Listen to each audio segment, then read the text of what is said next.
Hi, Cathy. How are you? I'm good, thanks, Jessica. How are you? I'm very well, thank you. Thank you for joining me. I was just wondering if you could start off by introducing yourself to our listeners, please. Yeah, so my name's Cathy, Cathy Smith. I've been a teacher for, dare I say, 26 years now. I have worked in different parts of education so I started off in secondary, in high school teaching, made the transition to primary when we moved over to Australia, which is nearly 11 years ago now. I've also done some adult lecturing at TAFE. So I've done all sorts of things. My background's always been education.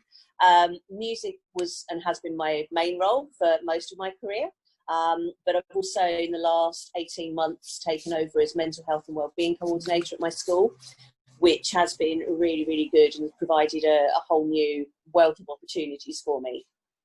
Yeah, definitely. It's been a huge journey, hasn't it, in the last 18 months? It has. And I was just wondering, because of that as well, how do you blend life with work? So there is quite a lot of overlap, particularly with the mental health and wellbeing stuff.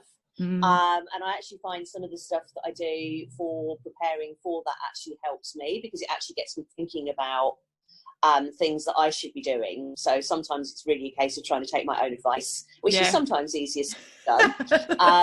So things like trying to make time for myself, sort of putting yourself first, trying to do like get out for walks, for example, with the dog, reading, doing things that I enjoy, as well as then, making sure that the other stuff gets done. For me, that's often a case of actually setting aside time to do schoolwork.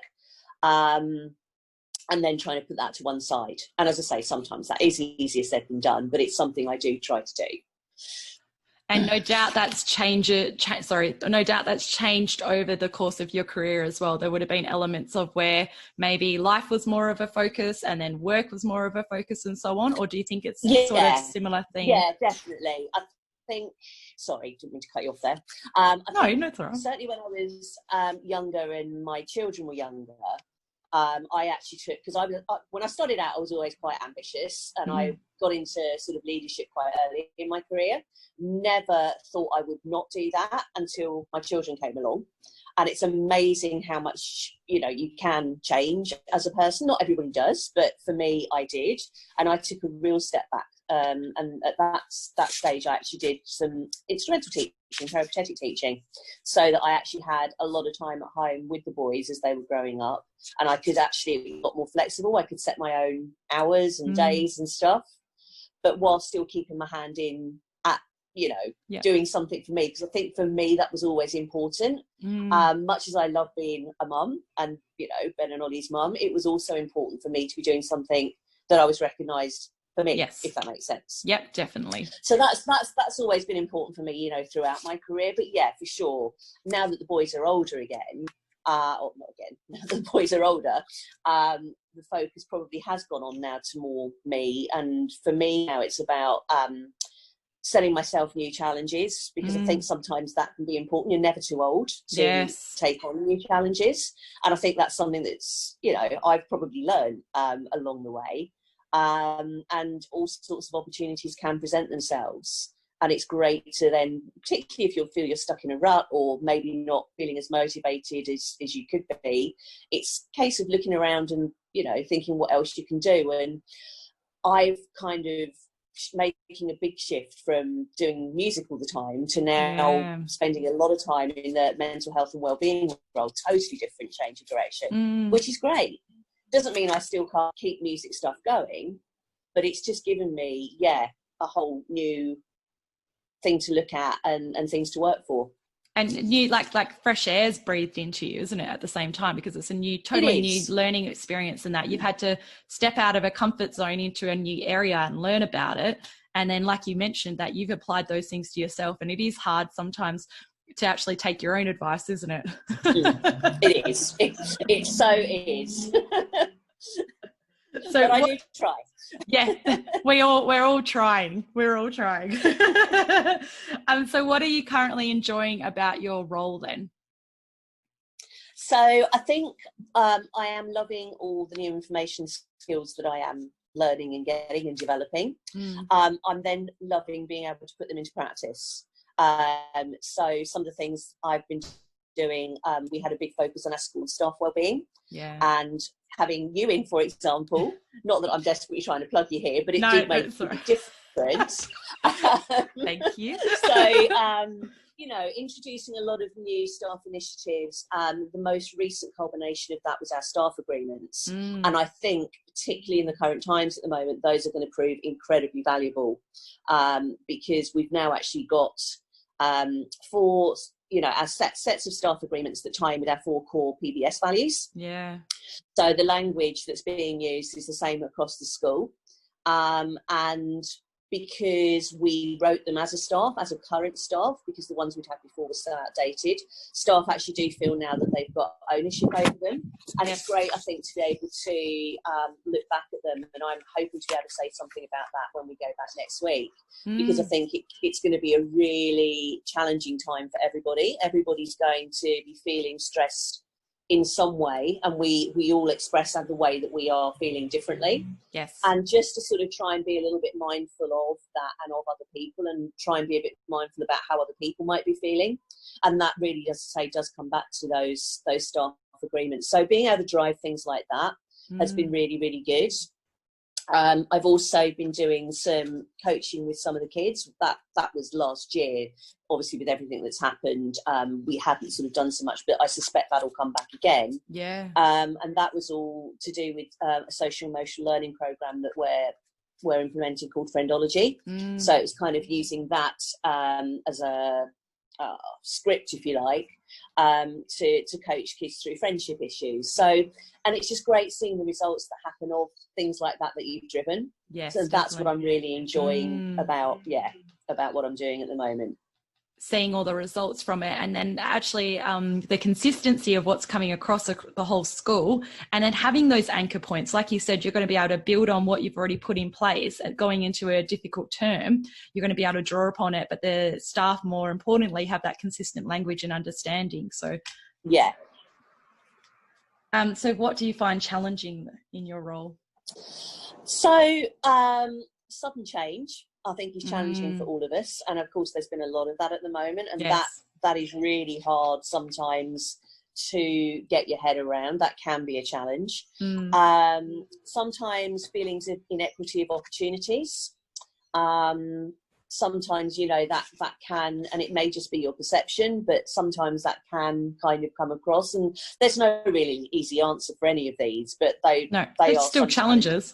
Yeah. You know, that we still have to address. And I think poor communication is also another big one. And I think a lot of staff feel that in our school, and I wouldn't be surprised if staff didn't feel that in other schools as well, because it's always difficult to get things across in a way that everybody is going to be happy with and understand. Yeah. And some people still feel they've been missed out, and especially if it's in emails, they can be misread or misinterpreted. So I think they're some of the main things I find challenging. But, you know, as I say, there's no easy answer. We just have to try and work through and, you know, get the results as best we can by working together as a community. Yeah, definitely. I really value you adding that as well. Thank you for sharing them, because the important point to definitely take away is that by sharing it, other people are going through it as well. And I think when people are listening to this, hopefully they can recognize that it's not just them that are feeling it as well, because in education we seem to be, even though we're really focused in being collaborative and working with others, we can be only to that to a certain extent, and then there's these walls that go up to protect us. And I think there's the physical walls of the schools, but then there's also the physical walls of making sure that, we don't want to let anyone else know that we have challenges or things are going on, because what are people going to think about me because I'm experiencing these challenges, when really it's not a reflection on yourself. If anything, if you can actually share those challenges with others, then it's going to be actually lighting the way for other people to see, this is a consistent thing across the whole school or across a range of schools. So what can we do to improve it? So that's why I think that's it. And you're more likely to find a solution if you do talk about it. Exactly. Yeah. Not keep putting it underneath the rug. Yeah. So you obviously, with your role, you would have been able to find out and research and know of more health and wellbeing strategies and things. But what are you currently putting into place to serve you at this current time, or what do you find that works for you when you're maintaining your health and wellbeing? So I've had to try and switch off a little bit from social media. It's one of those difficult things where you kind of want to keep up with what's going on. Yeah. But at the same time, not get dragged into all the things that sort of exacerbate it. And if you are feeling a bit nervous or whatever, making it then 10 times worse. Also kind of accepting that there's very little you can do about a lot of stuff, and it's finding ways of working within things that you can control. And that's probably something else I've found very challenging this week, but I'm getting there, and I'm starting to sort of make plans for the return about how I can manage it in my own way so that I, feel as safe and whatever as I possibly can. As I say, things that are in my control. So that's one really key thing that I think probably is quite important to share, because I expect other people are probably feeling very, very similar. And then it's things like being kind to yourself and others. Almost, if you like, giving yourself permission that if you are having a bad day or feeling stressed, it doesn't mean that you are not coping. It doesn't mean that, you're taking big steps backwards into... if you might have had bad feelings or whatever in the past, it's to do with accepting you are human. These are really extraordinary circumstances at the moment. You would be unnatural if you didn't have some of these feelings. And I think sort of taking ownership of them and just not letting them dominate in the sense in a bad way, but just, that they are part of everyday life, and everybody, no matter what job or whatever they're doing, is going to be having those feelings at some time or another. Yes, that's right. So, and then, things I've actually started doing a jigsaw puzzle that had been sat in our cupboard for years. My husband bought it for me a few years ago. I must admit, he remembers the occasion more than I do.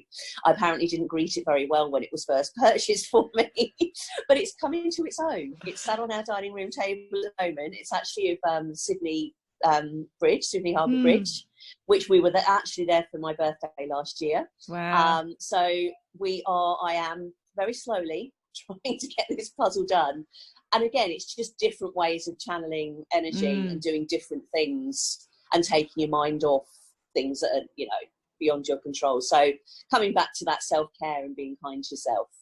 Yeah, definitely. And it is, I think that's what I'm enjoying about this time as well, is bringing forward those activities that we don't normally see that we have time to do. But then I like doing the puzzle.